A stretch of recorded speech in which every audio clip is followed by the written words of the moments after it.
Good morning from the CBC Broadcast Centre in Toronto. I'm Bob McKeown from the Fifth Estate, alongside my colleague Gillian Findlay. Gillian, good morning. Hello, good morning. Afternoon, by the way, if you're in Newfoundland. And introducing to you, or to most of you, I presume, our newest Fifth Estate host, Habiba Nosheen. Hi. Habiba, welcome. Thanks, Bob. One of the things, among the things that the three of us have in common is we've all worked for American news networks. That's true. And we've all repatriated. Yes, that's true. Some of us from overseas, some of us from the U.S. Yeah. How is it going? Good. My apartment is no longer a construction site, Yep. which is great. But it's been, the proximity between the U.S. and Canada. You think that the atmosphere is quite similar, but it's not. I mean, even the climate about how much audiences know about the world. I find that Canadian audience are just way more attuned to that than we would be able to take it, assume for granted in the U.S. So it's been a good change. Well, you'll be seeing much more of Habiba as the 43rd season of investigative journalism at the Fifth Estate unfolds beginning in September. But we're here today for a Facebook Live event, aptly entitled Q&A with the Fifth Estate. We are here to receive your questions, your comments, God knows your complaints, your unfulfilled desires. We're here for you. For the Wow, next, you're really going on a limb. for the next hour. Let me say that we'd like to look back at the Fifth Estate season past, and we'll talk about the stories that we did over the past several months. It began with Mark Kelley and his blockbuster report on the booming industry in e-cigarettes. It will end tomorrow night with Gillian's remarkable rare glimpse at Canadian lives in the tiny northern community of Cross Lake, Manitoba. In between, we had investigations on terror, on torture, on police shootings, haunting stories of murder, haunting stories of missing persons. An amazing story, really a classic, in my opinion, a classic Fifth Estate story on the relationship between KPMG, the massive accounting firm, and the Canadian Tax Department. Yeah, absolutely. That was one, you say it was a classic Fifth Estate, and I think it was in many ways, but also because it's one that we've worked on for an awfully long time. And it was one of those, it seems to me, increasingly rare opportunities we have to really devote time and resources to get to the bottom of things. And I think in this case it paid off because the producers, Harvey Cashore in particular, who was leading that investigation, I think we managed to reveal an awful lot about not only offshore tax shelters, but the role of accountants, and in particular in this case the KPMG accountants, in setting them up and enabling them. And there's a lot more to come. I'll tell you, you'll probably be seeing more next season, hopefully. Yeah. I think in looking back, I'd like to talk, as we go throughout this morning, what we look for in our stories, what we want to accomplish, the kind of impact we want them to have, and how you choose the ones that ultimately are successful. But let's go to our first question. Luann O'Rourke asks, was there any follow-up with the Fifth Estate by the Thunder Bay Police Services regarding the story of racism and exclusion? Gillian, this was yours. This is my story, and just in case people don't know what she's speaking about, it was a story we did in Thunder Bay at the beginning of the season. It was about a case of a Indigenous man who had died, whose body had been found, and the concern was that the Thunder Bay Police Service had really not done much of an investigation, if any at all, to investigate the circumstances. It was dismissed as as an accident, really, and what we found was that in fact there was fairly compelling evidence that perhaps this was not an accident, but maybe even a murder. The piece involved a rather lengthy accountability interview with the police chief of the Thunder Bay Police Service, and the question was, did it have an impact? Well, we had complaints. Let me say that first. We had the Thunder Bay Police Service were not pleased that we had portrayed them in the light that we had. We certainly had complaints from other people within Thunder Bay, but within the Indigenous community, and not just Indigenous community, but many other people did write in, call in to tell us that what we had scratched was really the tip of an iceberg, that there is a lot more there, and that's another story that we, continue to look at. We welcome tips, we welcome any information other people have, because I think it is a really important story in this country at this time. And this is not to single out Thunder Bay. I don't know that that's the only police force in this nation where racism is raised. But certainly it I think became a very good illustration of some of the pressures within communities like that and some of the problems that it leads to. Another question from Andre Z. Rebecca Toma. Do your stories that you report on affect you personally sometimes? Habiba? Yeah, I definitely think so. There's some stories that even months after I can't sort of shut off. One example is a story I did with This American Life a couple of years ago, and it was about a massacre that happened in Guatemala. And, what goes on air is just a portion of the horrifying things you end up reading along the way to do your research. And I remember having nightmares for a long time about that story because of the detail of what we had to uncover along the way. So I say, of course, but you try your best to sort of, to tell the story from an objective point of view. But I think we're human, and if you care about an issue, if you care about a story, it does affect you. Yeah. I think it has to, and because otherwise, if it didn't, I think that you would not be a very effective, storyteller, frankly. Yeah. I was put How in about the you? uncomfortable position this year of doing a story that I was part of. Right. And this was consciously done. I mean, I declared my conflict of interest early on this one. It was a story about the lingering effects of concussions in pro football among people with whom I played when I played in the Canadian Football League, or against whom I played. And me, for that matter. I suffered several profound concussions during my professional years and in college. And we're not supposed to tell stories where we're the principal. Right. They suspended that rule for this one. I have never had the response to a story, literally, ever, that this engendered. Emails from old teammates, emails from the family of dead old teammates, emails from old opponents, emails from the families of dead old opponents. Good emails or bad emails? All saying, those who knew the phenomenon saying that was our story. Yeah. Some saying that explains a lot. About you. About their loved one. The wife of the guy who coached us to the Grey Cup in 1973 said, that tells me a lot about my husband's final days. And I think more than anything, it just brought this group together, and it's what I was hoping would happen, that there would be sort of a groundswell of public support, or at least support within that community, because the underlying fact of the story was the Canadian Football League is doing nothing. And did it have an impact with the league, do you think? No, it has not had an impact with the league, in large part because there's a $200 million lawsuit in which they are named pending. So they can't. And they say they can't respond to it. But the problem is, and the reason I did the story is, these guys are dying. I mean, I have at least 12 and maybe more of my former teammates who are dead from degenerative brain disorders at a rate at which football players suffer 3 or 4 times what the general population is. So that was my story, and I don't expect I'm going to be telling another one. But it had an impact on me, and happily on the people around me. Joseph Rapai, how valuable are tips to the topics you deal with? Hugely, hugely. I think some of the best stories we've done originated with tips, or people who got in touch to say, I think I know something, or I do know something, or I think this would be a great place for you to sort of shine your spotlight and start looking.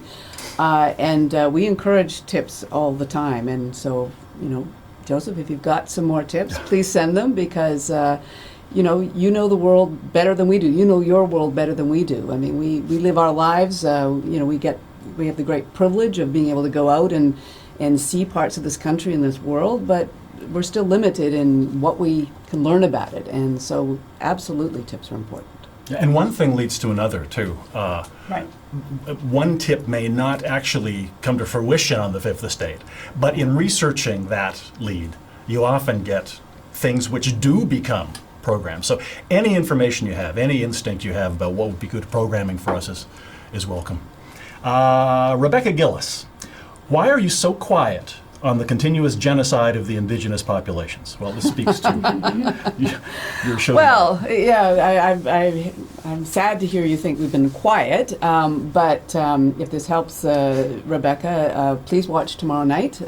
We are doing a special edition of the Fifth Estate. It's a special commercial-free edition of the Fifth Estate, and it's a project we started about this time last year. We decided that we needed to do something about the issue of suicides in Indigenous communities, in particular young people, and we landed in a place called Cross Lake. It's northern Manitoba, quite an isolated community, Cree Nation. And we have been going back to Cross Lake throughout this whole production year, and the culmination of all of that is a documentary that's going to be on tomorrow night. And it's a place that's become very special to those of us who've been involved in the project. You can't go into a place like that and not be moved, and particularly not be moved by the kids that you'll hear from and see. And I hope it. I think it is one of those occasions where we are going to be able to take an audience to a place and really let them get a sense of what it is like to live there, what the problems are. When you see these headlines, because unfortunately they're all too common, of young people in particular taking their lives in these communities, there's the question is why? Well, I'm not saying we have the definitive answer, but I think we've gone some way in this community to sort of break it down and perhaps explain some of that. And I think, to be fair, to be accurate, the CBC has poured a lot of resources in the past year or two into the plight of Indigenous missing and murdered women and girls. Yeah. And it's something that continues to be a priority editorially on all our And I will platforms. say, in fairness to the question, I think it's legitimate criticism. I don't think that we and the media in general has done enough. There was no reason that, this reporting that, you're now seeing couldn't have been done earlier, should have been done earlier. So I think we are culpable in that sense, but I hope that we get credit for the work we're now doing and will continue to do going forward. Steve Lawrence asks, do you prefer Canadian stories over international stories? Let me pose this to you, Habiba, because your big break in show business, your first work that gathered enormous public attention was a documentary film called Outlawed in Pakistan. Mm-hmm. What do you believe the value of telling that story to a North American audience? I'll be honest, when I was working on it, and it was 5 years in the making, there were lots of times when I wondered if anybody would be interested in following a rape case in Pakistan. But I think along the way, and especially the reception that we received once the film came out, was people are interested. There are some genuine sort of parallels between how rape investigations happen in Pakistan versus how they happen in the U.S. and in Canada as well. If you have a case of he said, she said, in any country, in any context, that's an impossible case to build on. But in terms of answering that question, I really try not to think in national boundaries when I'm thinking of a story. I was born in Pakistan. I grew up in Canada, then lived in the U.S. for a while, and back in Canada. If a story touches me, and I think it touches a lot of other people, I try not to think about it in sort of national boundaries kind of way, because I also think there's a huge community, a Pakistani community in Canada who might be affected by this. So even within the Canadian context, what's happening internationally often affects us here at home as well. Yeah, we told earlier this season, Mark and Gillian and I told the story of why Canada has effectively, if not the highest, the second highest drug prices in the entire world. Only country with a universal health care program not to have an equivalent pharmaceutical program.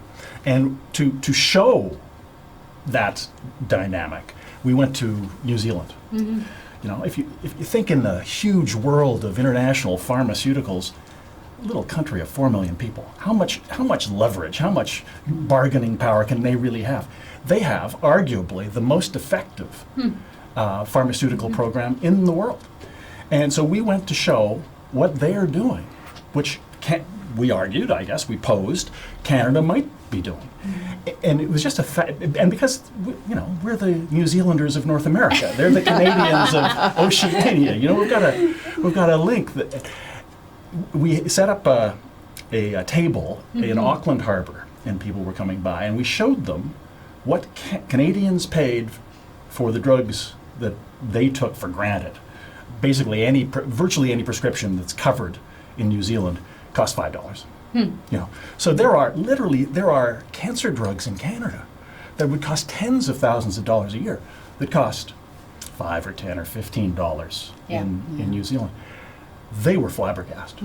I mean, just looking at the expressions on their faces as they saw what the difference was and what Canadians put up with in that regard. And perhaps the most startling example was a drug made by a Canadian company, the biggest Canadian pharmaceutical company, headquartered in Toronto, which costs 1,200% more in New Zealand, halfway around the world, than it does here. So, but I think for the reasons you explained, looking at international stories, now some of them are, we hope, definitively different, the situation in Syria, but we can judge our lives and we can judge our politicians often by what happens in other countries.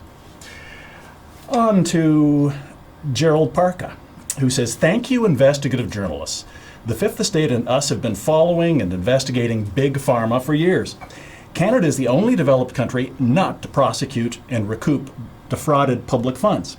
Can your crew do an update, comment, and further report upon said folks' tentacles into our school boards and classrooms?" See, there's a lot there. There's a lot to unpack. And I mean, honestly, we hope to do that. There's that old journalistic axiom to comfort the afflicted and afflict the comfortable. And, without taking that literally, taking that symbolically, I think that is what we try to do at the Fifth Estate and have tried to do it for a long time. And again, this may sound like one where you know something or you believe something, and so share it with us.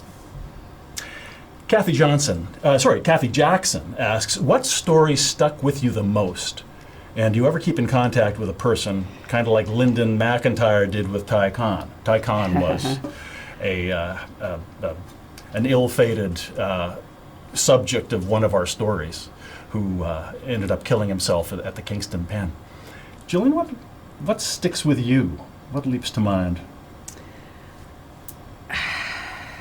It's hard, and because you get asked this and you get asked this. It's a very common question, and it's hard for me to isolate a particular story because you do get. I mean, this is the nature of what we do. We get sucked in, or we jump into other people's worlds, and we get very, we form very tight relationships with them often, and then at some point, we do the story, it goes to air, and we move on. But it is true from time to time, you are brought back either because you agree that it's worth going back to see what happened to that story. The one that is freshest in my mind right now is, because we're just working on an update, is a woman that we met a couple of years ago from Northern Ontario. And she had, her father had been a miner for many, many years. And he had later in life developed Parkinson's disease. And as she was going through his history, and they were trying to figure out his medical history, she became aware of the fact that her father, like many miners of his era, had been exposed to something called McIntyre powder in the mines. And essentially this was, at the time, believed to be something that would prophylactically prevent silicosis. And the notion was that if miners, before they went down into the mine, were to sit in a sealed room and breathe in aluminum dust, which was what this was, very finely ground aluminum dust, that it would somehow coat the lungs and prevent silicosis. Well, 30, 40 years later, first of all, we know now that it had virtually no impact on the rate of silicosis.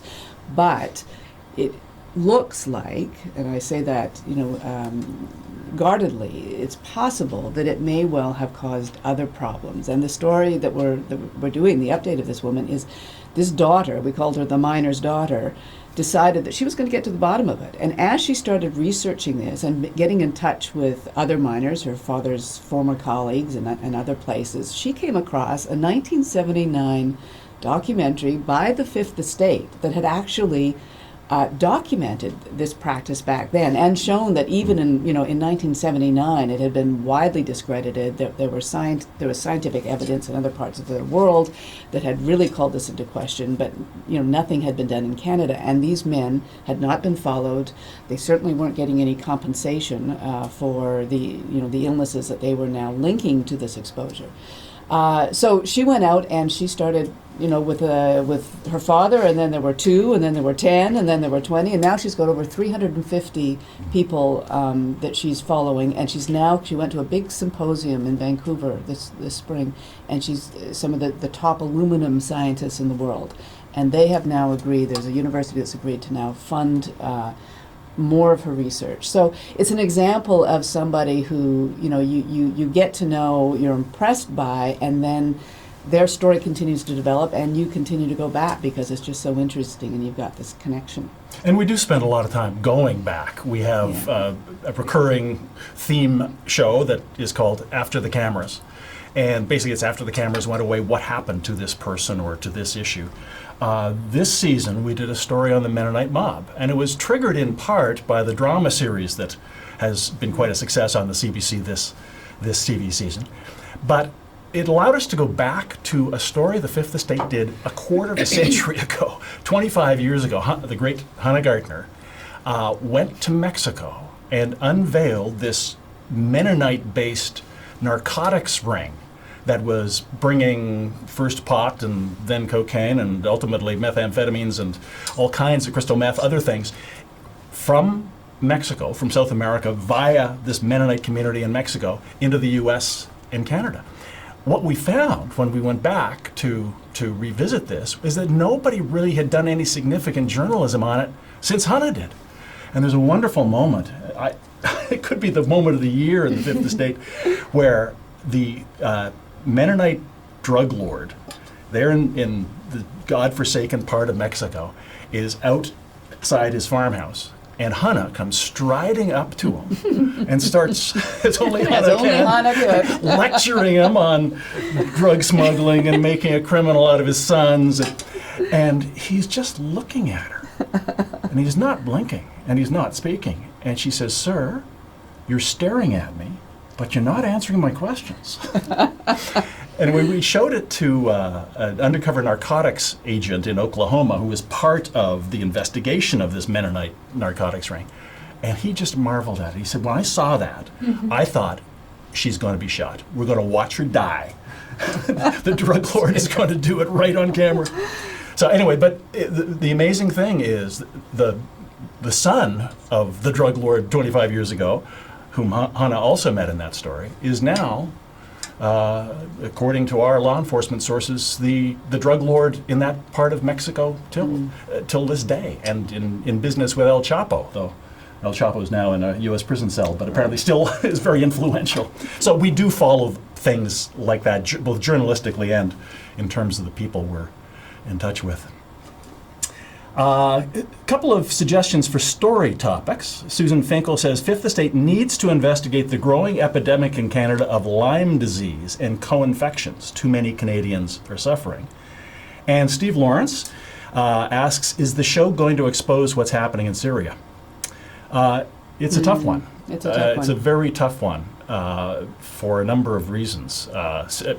We, a year ago, went to Iraq and did a story called The Hidden War, which in large part was about civilian casualties in the coalition bombing campaign, a story which given what's gone on this week in Syria is especially topical and timely. And in fact, we were up at the front with Islamic State in northern Iraq when there was a mortar attack. And have you ever heard a mortar up close? You probably have. I've heard a mortar up close. Yes. They make what's like a fizzing sound. They go bzzzt. And if you can hear that, you're too close. Yeah. And we were on a part of the highway just south of Mosul where there were two Iraqi Kurdish gun towers. And obviously the mortars were coming from maybe a kilometer over there, and they were aiming at the guns. And this one mortar that we heard hit the top of the gun tower. Had it hit an inch or two lower, it would have hit against the cement, the concrete of the gun tower, and all the shrapnel would have come back at us because we were like 15 meters away. Instead, it hit a sandbag, tipped over, and went down into the gun tower. And an Iraqi soldier who was watching us literally vaporized. He disappeared at that moment. And there were 4 other Iraqi soldiers who were grievously wounded. But as we were driving away, we followed them back to the Canadian Forces base where they were going to get first aid. There were other mortars going on, sort of chasing us along the highway. And the next day when we went back to talk, the local commander said those were chemical rounds. So it's a nasty and it's a hard thing. And you know what? As journalists, I think we have such huge respect for the people who are inside Syria, Syrian journalists, firstly, and others who are managing to cover. I mean, just, we all know what happened yesterday, and the fact that so much got out, I think, is so remarkable, and is a credit to the, obviously to the courage and to the dedication of the people who actually covered the stories. It's difficult for us. I mean, first of all, the CBC has a news division that covers daily news, and these breaking kinds of stories are their domain largely. But I totally agree, and it is something that we have talked about for years now. How can we do it? How can we do it safely? How can we do it effectively? How can we afford to do it? I mean, it's we work with budgets. Sometimes they are quite constraining, and the notion that we can just afford to send a crew to Syria for 2 months or something to produce a terrific documentary is something that we struggle with. But that said, we try to find our ways, and we will. I'm sure we're going to be talking about stories for our next season shortly, and I'm sure it will come up for discussion again, and we will have to get creative again, because I think it's a hugely important story. And I think we've done some really nice work around Syrian refugees, and Nala Ayad from the CBC did a piece for us this season in which she was on a boat with Hans, who is behind the camera, and you can't see, but they did a fabulous piece about people who are fleeing danger and the difficulty of that journey. We've certainly done stories about people as they come to Canada and how they adjust to life here. The Kurdi story is one that we have followed. So we will try to do more. It's good to be reminded of these things. It's a big world, and we'll get out there. Over all of this, today and over our past couple of seasons, has been Donald Trump. And the changes he's wrought on the journalistic landscape. David Sivertson-Neal says, "Thank you, team, for your outstanding in-depth reporting over many, many years, especially now during what's become an almost cartoon landscape of distracting noise and supposed news. The key is to vet, and you certainly do that. Care to react?" We vet. Habiba? Yeah, I mean, I think what I would like to see us do more, and this is not just Fifth Estate or CBC, but in journalism in Canada, I think a lot of people didn't see Donald Trump coming, right? So I think it's a time for reflection. What did the media miss that they weren't able to predict such a huge shift in the political climate of a very important country, where you had, at times half the newsroom devoted to covering the elections. So what was missed? And I think what was missed is we were going to predictable people to talk about what they were feeling, and I think there's a huge portion of the U.S. population that was feeling that their voices were not being heard, and I think they have a say. It's democracy, and I think we need to go out there more and reach those people, and to be able to tell their stories as well. They have just as a right to their complaints and their grievances as the folks who didn't support Donald Trump. So, and I think it's true not just in the United States Yes, as well. absolutely. I would say in this country Absolutely. as well, we all are guilty to some extent of living in our bubble, and we don't get out and mingle with everybody as much as we should. So it's not just something that the American media is having to sort of do some reappraisal. I think we all should be doing that. It was sobering. Having said that, you spent a lot of time covering Mr. Trump this year. Actually, this year and last, last year, one of yeah. our in each year, one of our most watched programs Yeah. was what we did on Donald Trump. This year was Donald Trump in Russia. Last year was Trump in the primary. But very sobering, certainly in the primary campaign, sort of keeping track of his rallies. They all had the same general format, and at some point in the middle, if you were an accredited member of the media, you'd been herded into, you didn't have a choice, herded into these metal pens that were sort of like, imagine livestock at a rodeo, and they were locked, and there was private security and then Secret Service around. And at one point during each of Trump's rants, he would start on the people he hated most and would build up to his rant on the media. And it would be, I hate them and I hate them, but I really hate them. And he would point at the TV and print people. And then he would debate himself as to whether or not he should kill them. I'd like to kill them, but I can't kill them. Can I kill them? And in every one of these things that I'm aware of, the chant goes up, kill them, kill them. It is all, as we know, set at an incredible tone against which we have to work. And but I think it's like the worst of times, the best of times, because there's no greater incentive to be accurate, to vet the way someone suggested. Well, and I think that is the good news part of this. I mean, for whatever the failings were, and I think we can all, talk at some length about what we think they were. We are now, I believe, in a golden era, in a way, of journalism, and you see people, all the big,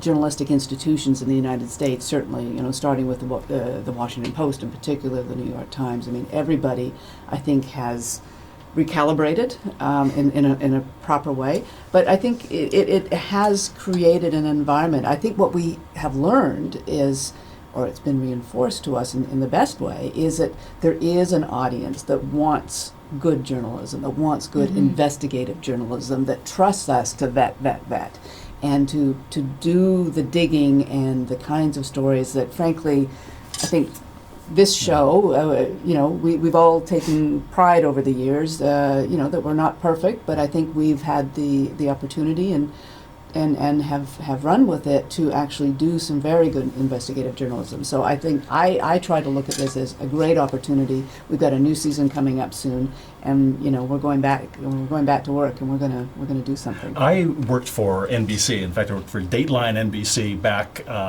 in and around 9/11. And what happened immediately after 9/11 was, for 6 weeks, we had a 2-hour special every night, highly produced. Lots of investigative journalism on national security issues, on international terror issues, on all aspects of that.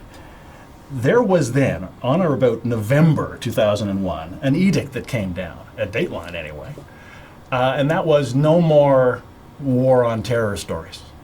And if you look at what Dateline and 48 Hours at CBS have become in the years since, they're all about murder.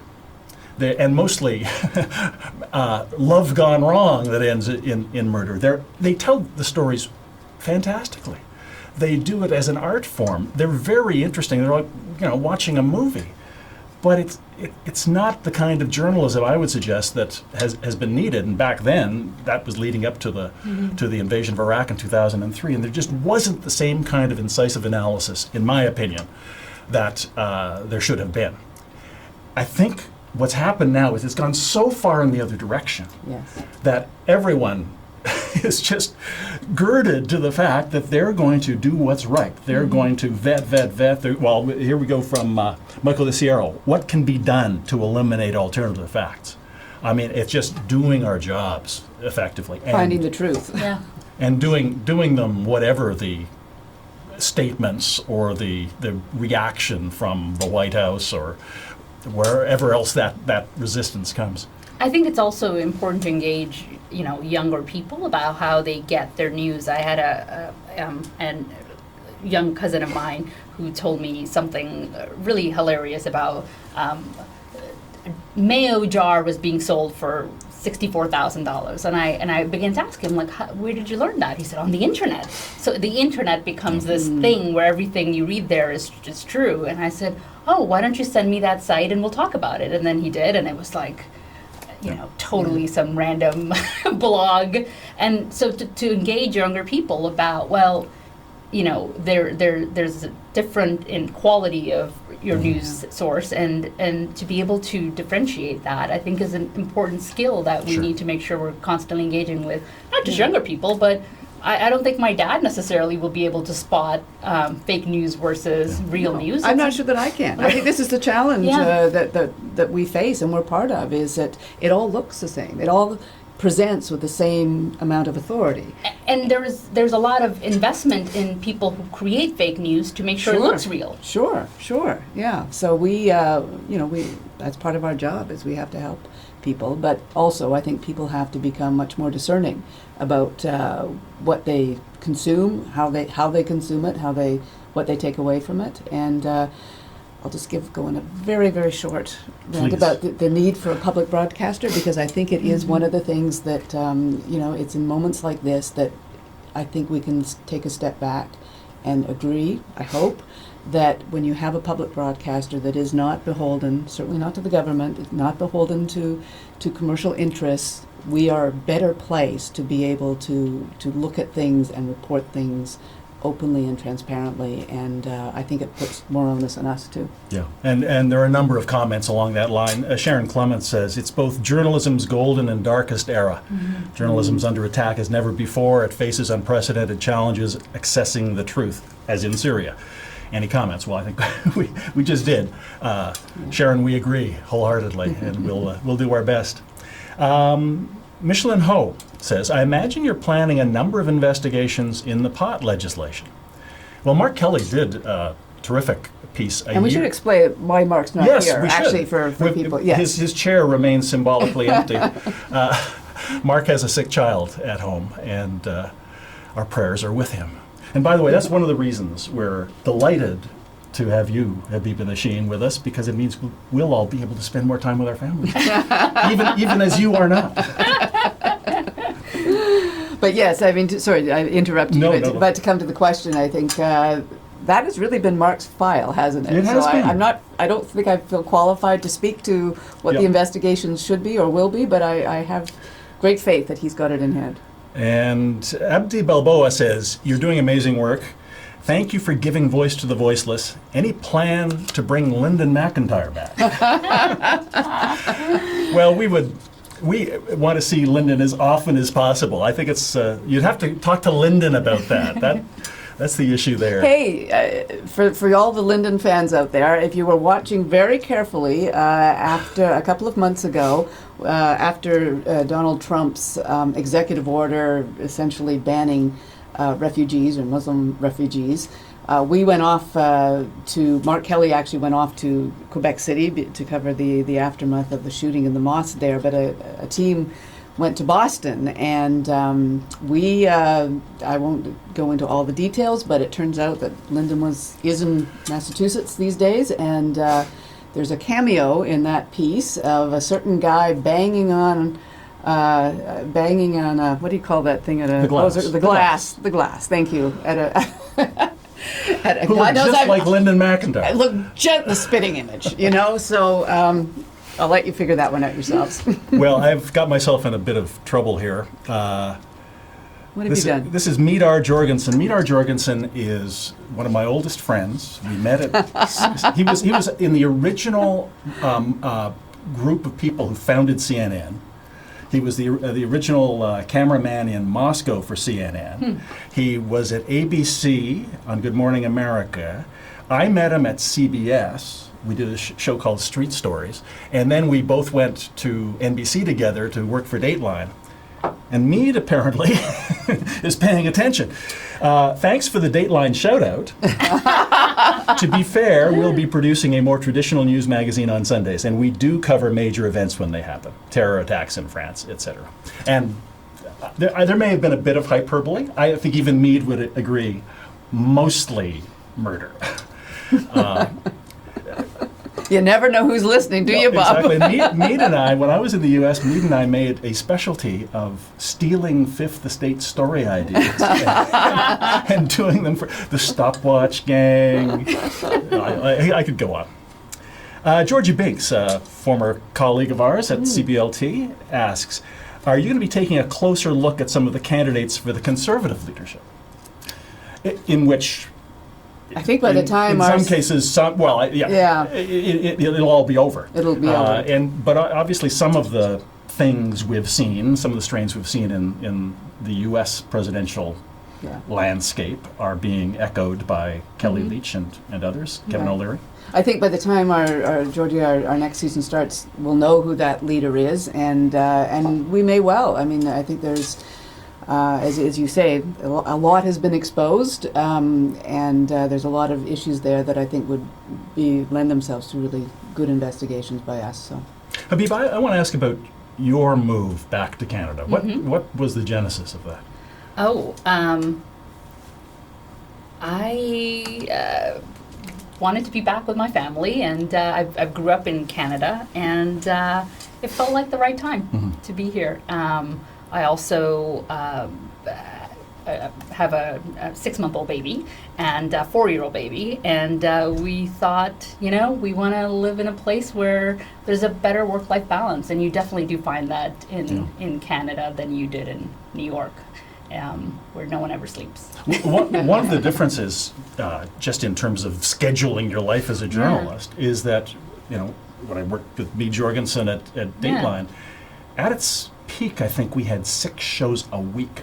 Yeah. We only had one night we didn't have a show, and that was Must See TV Thursday, right? Yeah. So, all the shows that were their terrific lineup on Thursday, we were on every other night. At one point, we had 400 people at Dateline. We had 100 producers, 100 associate producers. We had 40 editors. We had 40 day-of-air people.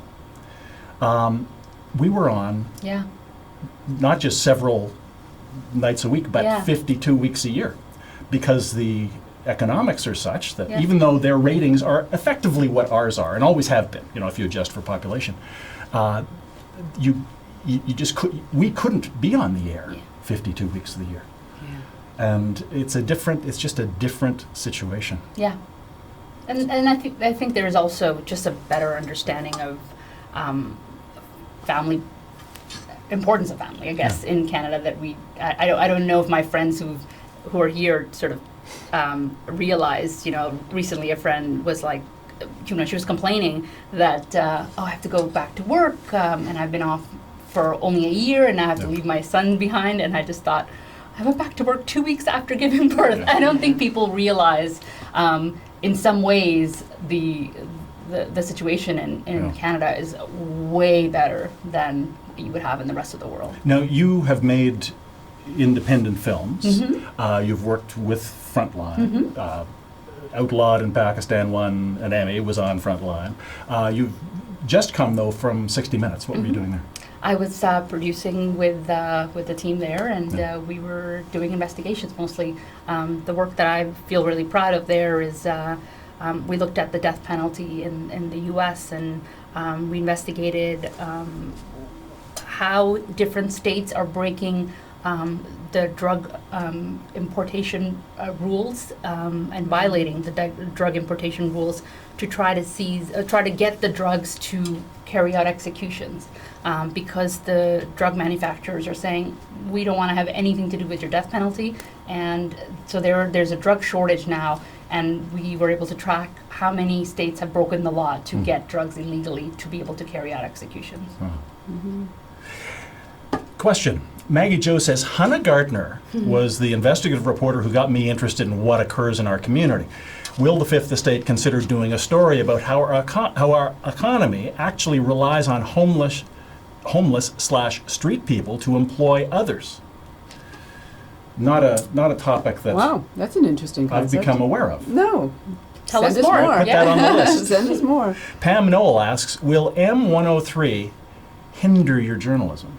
Ah, that's interesting. I don't think we know yet what the impact of that legislation is going to be. I think journalists are concerned, and we'll see. I mean, I don't know if you've had any specific incidents or experience with that's No. led you to one conclusion or another. No. Yeah, I think it's a bit early to know, but clearly I think there's concern. Yeah.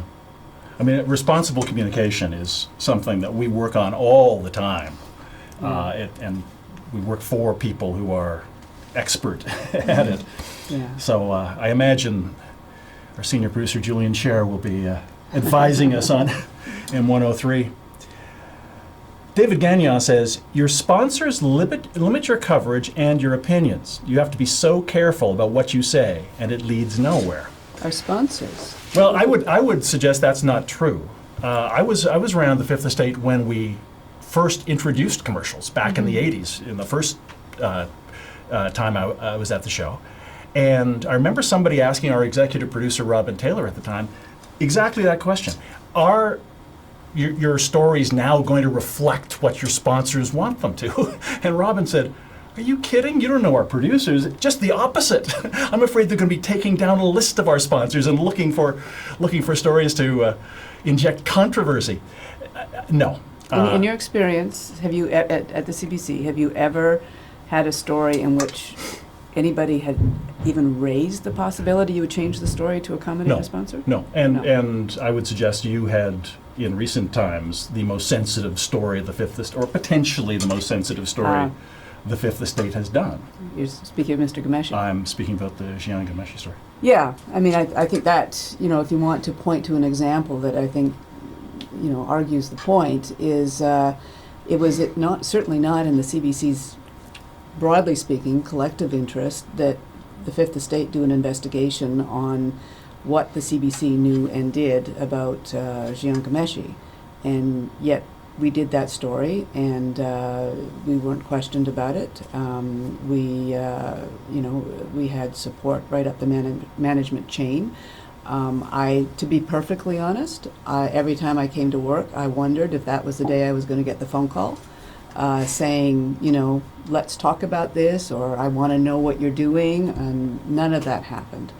I think, and bring it back to a public broadcaster, I think that Canadians who can rest assured, in my long experience at this corporation,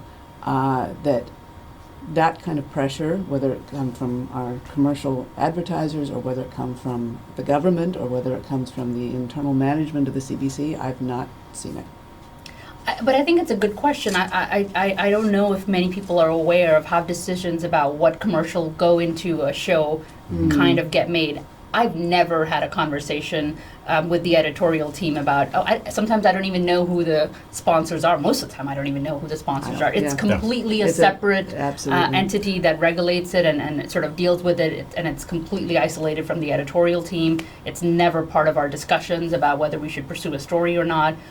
So, I think it's important to just share that there's completely a wall between that entity and what we do. Yeah, and now the last show, your show tomorrow night, Yes. This Is Where I Live, the Cross Lake story, is a commercial-free It's hour. commercial-free. What went into that decision? Well, the reason it's commercial-free is not for any of these kinds of issues that we've been talking about. The reason it is it's a very delicate topic. I mean, we have young people talking very frankly and about things like suicide, about their own personal suicide attempts and thoughts. And it just seemed to us that this was, from a viewer's perspective, this is not something that you wanted to be interrupted every 15 minutes with, 4 ads for whatever. I don't even know who advertises on the Fifth Estate anymore, so I mean, it could have been anything. And furthermore, I think there was sort of, and when we made the presentation and suggested that this might be a time that we would, and we have done this in the past, there is precedent, that we would do an hour without commercials. I think that there was also a sense on the other side that there's probably not many advertisers who want to be put in that position, to be seen as the people who are interrupting these very sensitive and poignant stories. And so that's how that came about. There is a financial implication for all of this, I suspect. I don't get involved in that. We will lose revenue for that particular hour. But sometimes I think it's just the right decision to make, and I'm very glad that that's the way the show's going to air tomorrow night. The only other time I can recall that being the case, in my experience, was when we did our hour on Russell Williams. Yes. And you'll recall that in his appearances in court, the prosecution had hours, literally, I think at least a dozen hours of their interview with him. Fascinating interview by Jim Smith, the OPP detective. And it was so incendiary. He was describing these sexual assaults and murders that it was determined that, first of all, just to editorially present it, we should not have interruption. But secondly, I think they were realistically worried that they wouldn't be able to sell ads, or what kind of ads they would be able to sell. Gerald Parker asks, can you chat about press shield and whistleblower protection? You want to chat about? Sure. whistleblower I think we have in what many people, and this has actually been one of the surprising things. There's a lot more protection for whistleblowers in the U.S. than there is in Canada, and I found that to be quite troubling, actually, as a journalist. There's a lot more regulation around what journalists can report on, and that's surprising to me. I wasn't aware of that until I came to Canada. I basically had no legal limitation on what, if a story felt to us that it was important and a whistleblower approached us, that it was a newsworthy story of public interest, there was never any hesitation about we should proceed and go forward with it. But the publication bans in Canada and how often they happen in court cases, that to me is very surprising. And it does limit the kind of stories that we can tell. For example, recently somebody approached us about a story that involved a child, and we spoke to our team, and we realized we actually can't report. There's a lot of things we can't share because there's a publication ban around stories involving children, and there are good reasons for that. For example, when the child grows up, maybe he or she doesn't want to have their face, 10 years ago because they were part of this story on the Fifth Estate. But at the same time, it limits what public can do and the accountability that the public brings when you can't report on these stories.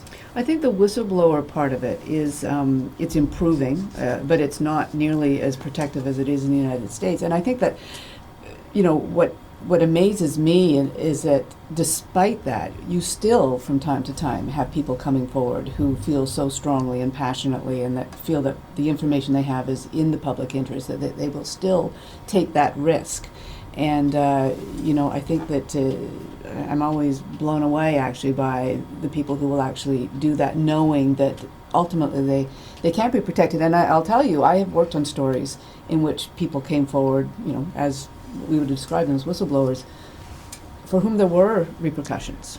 And it's very unsettling as a journalist. I mean, even though you tell people, there will be a limit to how much we can protect you, when they run up against those repercussions, it's very hard, because you have been complicit in that, to a sense. And you've done it because you believe that that's what the whistleblower wanted, and that you both agreed that it was in the public interest to do. but it's a difficult thing. I don't know if you've ever had that experience, but it's not an easy one. May I just say that to this day, and I first joined the Fifth Estate the first time back when Adrian Clarkson and Eric Malling were my colleagues in 1981, and stayed a decade, went away for a decade and a half, and was fortunate enough to be able to come back to what I think is the best show in journalism. Certainly for me it is, as a Canadian. And you know, when somebody asks you what you do for a living, and you can tell them you work at the Fifth Estate, that's pretty special. And we owe it all to you. We'll look forward to a new season, the 43rd of the Fifth Estate, beginning in September. And thank you for this. We'll see you soon. Thanks.